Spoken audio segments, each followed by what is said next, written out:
ओबाड़ो police खिलाफ मुख्तलिफ सियासी तंजीमन सिविल सोसाइटी अगवाणन जो टंडो जाम प्रेस क्लब गया एहतजाजी मुजाहिरो सख्त नारेबाजी।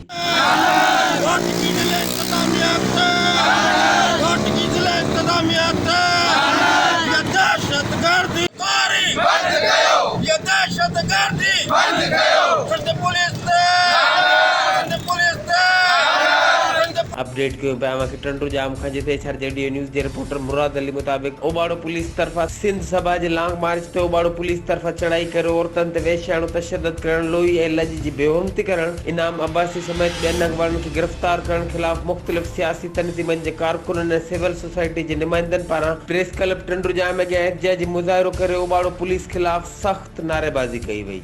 उन मौके ते वाजिद चांडियो ज़मीर जमाली ऐं ॿियनि ख़िताब कंदे चयो त ओबाड़ो पुलिस सिंध सभा जी पुरअमन एहतजाजी मार्च काफ़िले मथां वेश्याणो तशद्दुद करे इंसाफ़ लाइ ॿाॾाईंदड़ सिंध जे न्याणियुनि जी लोई ऐं लज जी तौहीन कई आहे।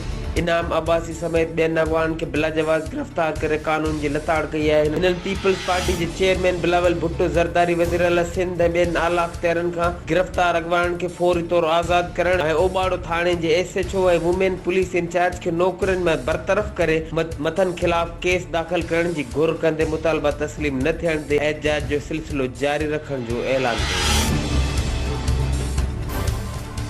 HRJD न्यूज़ 3 वक्त ताईं बस एतिरो ई। वधीक ख़बरनि ऐं अपडेट्स लाइ ॾिसंदा रहो HRJD न्यूज़।